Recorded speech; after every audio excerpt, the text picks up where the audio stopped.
Hey everybody, and welcome back to my channel for this Tuesday morning, afternoon or evening across the world where you may be at. And today I'm going to be talking to you about a BBC documentary here in the UK by a autistic lady called Christine McGuinness. She is the former wife of the comedian Patrick McGuinness, and she recently did a program called Unmasking My Autism. And I thought as an autistic woman it'd be important to talk about it. Unfortunately I can't review it like I did my last video because the BBC would strike me, so I'm going to talk about it from my own perspective and also talk to you about the chapters of what she was talking about, what she covered in the hour and 5-minute documentary. So let's get into it. The first part that I liked was that Christine showed herself in an uncomfortable, loud, crowded environment. She was at a awards ceremony where she talked about having high levels of anxiety, and when she went to present the award, she checked her script and realised that the producers or staff at the show had changed her script for what she was meant to be saying. So she starts getting highly anxious. You can see she's biting her nails. She was getting really quite angsty. I will link the documentary down below in the video description for you guys to watch it. I don't know if you guys in the US or Canada can watch it, but I'll try and link some alternative websites for you. And she was talking about anxiety, as a lot of females on the autistic spectrum mask or mimic our anxiety, so we're often not noticed or not spotted that we have high levels of anxiety. And you could tell she wasn't coping. You could tell she was like looking all around her like this and getting quite agitated. And then you see her going to present the award, and then after she comes back towards the camera and talks about hypersensitivity and how women are expected to play a role in society. So this is the chapter 1 of the documentary that I want to talk about, because a lot of women like myself who are noticed and have been accepted as being on the autistic spectrum, it is difficult when you're in a noisy environment and you're having to be out of your comfort zone, out of your total control element, out of your predicted environment. It can be really hard to be in that environment where you're stuck, you're having to do as you're told, when you're told, and when they throw changes at you, like changing a script or changing an outfit or changing some shoes or etc. like that, it can really heighten our anxiety and lead to anxiety meltdowns, anxiety shutdowns. And clearly Christine wasn't coping with the loud noises, and like she mentions about people having high scented smells around her. She could smell all the food, all the perfume of the venue. She could smell people next to her who had got some kind of high scented perfumes or colognes or anything on their clothes, which she was really not coping with. And again, she says that hypersensitivity, it's more heightened for us on the spectrum because again, we're having to put up with every single smell that's around us, not just on our own person, but on the people next to us who are wearing colognes, perfumes, jewellery, wearing noisy shoes, wearing bright colour outfits, expecting us to give forced eye contact all the time. And as an autistic woman, we can't do that because we are on a heightened alert. We're on a heightened state already because we're having to be in an environment that's not built or practical for us. So then I want to talk on to what she then went on to say, was that she feels that many women who are like her or like me are usually misdiagnosed or mislabeled. So during the documentary, she goes to visit some professionals in King's College London, which is known for a lot of the medical diagnoses, medical assessments. And she went to visit these nurses who work within the autism field and the mental health field, and she was saying that why is it that autistic women or women who are suspected of being on the autistic spectrum are mislabeled and misdiagnosed? And apparently from what they were saying is that people with autism, especially women, are misdiagnosed because we mimic, we mask, we act, we cover up our symptoms, and we're often diagnosed with personality disorders, or we're diagnosed with mental health disorders, or we're diagnosed with anxiety disorders, or we're diagnosed with severe mental health issues and we're put on medications, or we're often sectioned and put under hospital orders because the doctors do not know how to treat us or talk to us or understand what autism is, or the right way or correct way to refer us for the autism assessment. So they think that they know best when they actually don't, and they end up causing a lot of problems. And like she said, that a lot of people with autism, especially females, get too overwhelmed with the diagnosis of autism or the assessment of autism because they often get misdiagnosed with things like emotional personality disorder, borderline personality disorder, bipolar disorder, clinical depression, schizophrenia, things that are not relevant to autism or should not be no way labelled near autism, because the mental health spectrum is one side and then you've got the autism side on the other. They're completely different. There's different triads, there's different spectrums, there's different labels, diagnoses, different ways of treating it, different ways of assessing people for autism. Is a completely different thing altogether.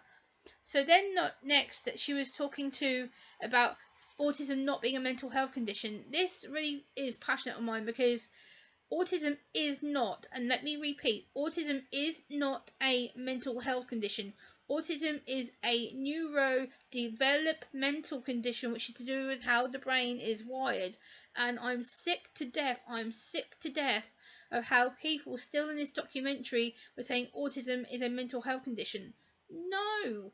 Mental health condition is to do with chemical imbalances. It's to do with regulating the body. Autism is to do with the brain wiring, the processing, the auditory processing, the sensory issues. It's a complete different agenda. It's completely different. Please, will you stop saying that autism is a mental health disorder or a mental health condition, because it's not.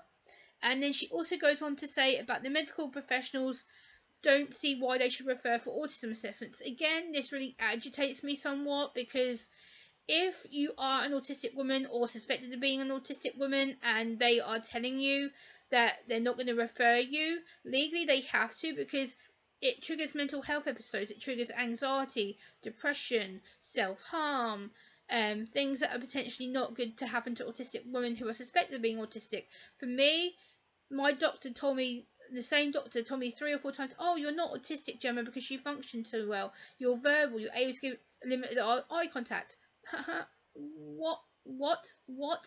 Like, the mental health professionals, doctors, psychiatrists, psychologists need to have better training than people with lived experience who go through this every day, the people that live it every day, because people like myself, we are the value to you. We are the ones who have it. We are the ones who live with it. We are the ones who are diagnosed. We are the ones who go for an assessment because we know something's not quite right. We know that we're struggling to communicate, or struggling to be out in public scenes, or we're struggling to communicate one-on-one, or we have shutdowns, we have meltdowns, we have anxiety, panic attacks, depression attacks, and we need the mental health professionals to be better on board with us. It's just the mental health system, unfortunately, in the UK is broken, it is delayed, and unfortunately at the moment the UK wait, I believe, for the autism assessment is 3 years. So what what are we meant to do?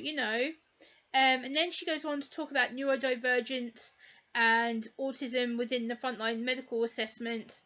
And she says about how uh, the focus on women and blokes in autism is completely different, which it is. Again, she's correct, because autism is still, to this day, I do not know why, after all the research that's out there saying that there's more women coming out as being diagnosed, coming out as autistic, the autism diagnosis, unfortunately, or the observance of autism is still targeted to men and boys, unfortunately, which means people like me get miscounted or judged, or they will say, oh, well, you're not really autistic, are you? You're just a bit weird, or you're just a bit different. And Christine put this really well across. She was really fluent and verbal, and she was able to express her opinion, her experiences of being an autistic woman, a late diagnosed woman at that.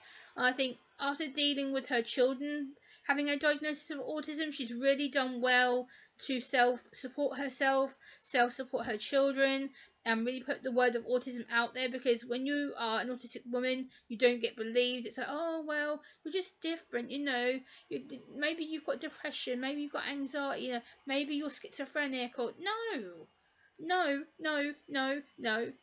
We are autistic. We are females who have autism.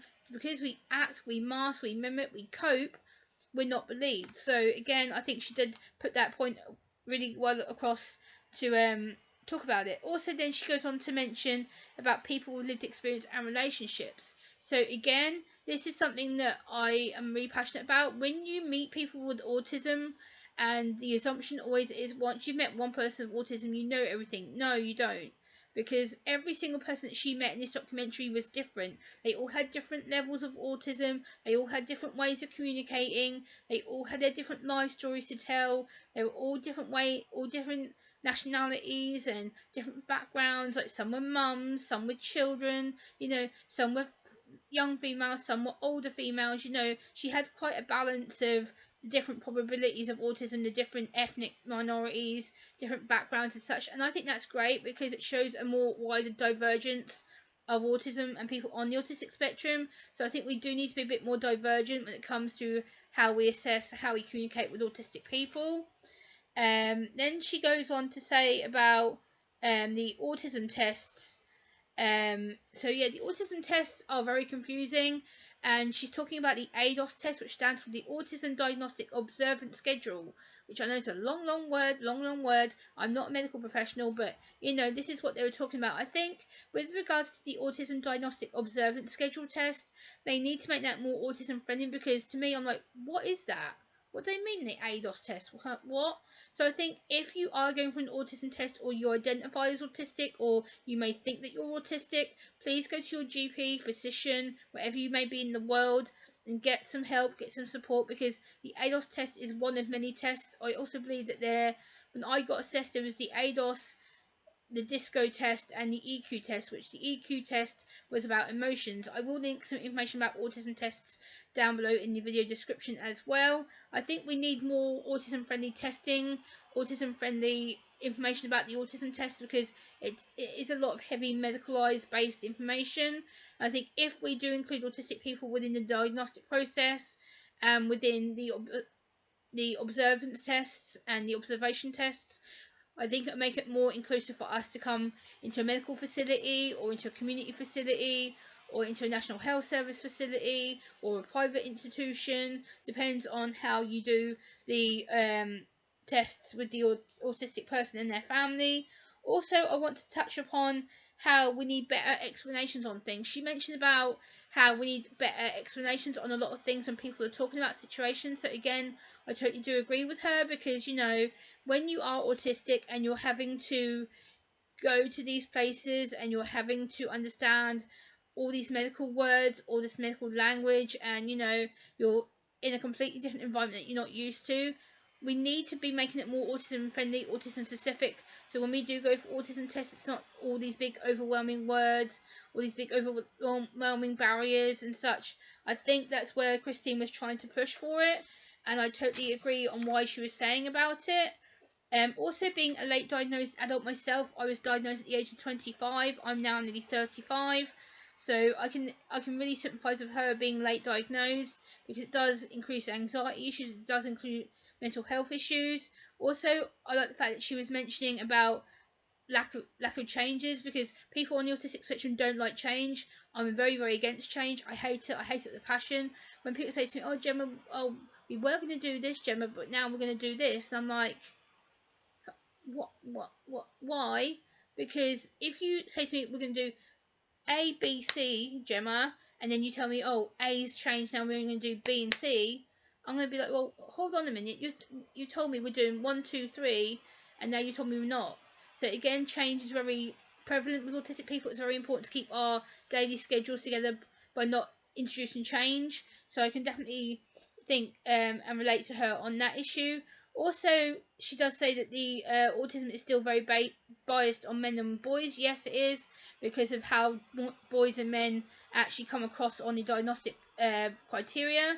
Also, she says that autism is seen as invisible in women and girls. Yes, it is, because autism is not understood still in women and girls. It's very hush hush, I guess, in a way. Like, we are very aware that we're not picked up or diagnosed properly. Like, I went through, like she said, she went through all her schooling, all her college life, all her adult life, not being picked up, and then wasn't being picked up till her 30s. I wasn't picked up till my 20s. I'm now in my mid 30s, so you know, it's very hard to know how to do it, what to say, how to say things to someone that you suspect you may be different. And then she goes on to say about more uh, needs to be done by the doctors and medical support agencies. Yes, again, that comes down to lack of finances, lack of local authority help, especially towards women and girls. We need more of a support towards women and girls who are being assessed. And then she does talk about foods and autism. Oh my god, I did a recent stream on this topic, but For a lot of autistic women like myself, we do tend to eat the same repetitive, beige, safe, predictable foods because we don't like change. We don't like eat new foods in case we don't like it, in case something goes wrong with it, in case it's lumpy, the smell, the colour, the taste, the texture. It can make it go into total overwhelm. So again, I do agree with her with the food aspect of things as well. And then she goes to talking to about relationships. Relationships is a really weird one with autistic people, because when you are autistic and you're having to go into a new situation, a new environment, and you're constantly meeting all these different people who you never have met before, we are on heightened alert because our body's going, oh, yeah, you might not like this, you might not like that, Gemma. You know, you've got all this noise around you, you've got all this sound and people touching you and barging into you and wanting to see you, and you know, then in your face, and then it causes meltdowns and anxiety. And relationships is a two-way street. You know, you have to have people who care about you and your welfare, your best interests have to be at heart. And I think when you meet the right people, that will fall in line. You know, I think when you meet the right people and the people who are meant to be in your life and support you, who understand you for being a neurodivergent person, I'm very, very lucky that a lot of my family do support me. My best friend supports me above and beyond what she should be doing. She is a neurodivergent person herself. My mum and dad tried their best to support me. My dad's very protective of me, and you know, we try and communicate on a regular basis, and he tries his best to support me. Um, Also, I want to talk about being independent in autism. She mentioned about this earlier in the program, in the documentary, about being independent. Independence is such a big thing for people on the spectrum, because we've always been told in the past, you know, oh, well, you can't be autistic, you know, you can't be independent because you're going to constantly need to live with mum or dad or carers, or, you know, you're going to need to live in a community setting where you're looked after 24/7. No, because independence is crucial. Like Christine being a mum, she's proved that, you know, she looks after her children, she goes out to work, she pays the bills, you know, she does her best to advocate for all autistic people, she tries her best to be, so she's not too overwhelmed or overstimulated, and she shows that, you know, she was showing that she was, like, you know, panicking and getting a bit, and, you know, it is hard being an autistic woman. I can definitely sympathise with her, and I think she does an amazing job to being an advocate for all of us. And also she did say that we do fall prey to manipulation and advantage taking. So again, that is something we do experience as an autistic person, because as an autistic person we do get highly manipulated, we do get taught that we're stupid, we do often get bribed into a wrong situation or by the wrong people, and we don't really realise it's happening to us at the time until people are like, oh, Gemma, maybe you shouldn't do that, you know, maybe you shouldn't be hanging around with that person, you know, maybe you shouldn't talk to them because they're not a nice person, you know, they haven't got your back and your interests at heart, you know, they just want to destroy you, rip you down, take you down, laugh at you, make fun of you, poke fun at you because you're autism. And you know, so it does come across that sometimes that not everything is easy, and when we do get picked on, we tend to just shut down and not really respond to it. So you know, it is something that is needing to be put at the forefront of it.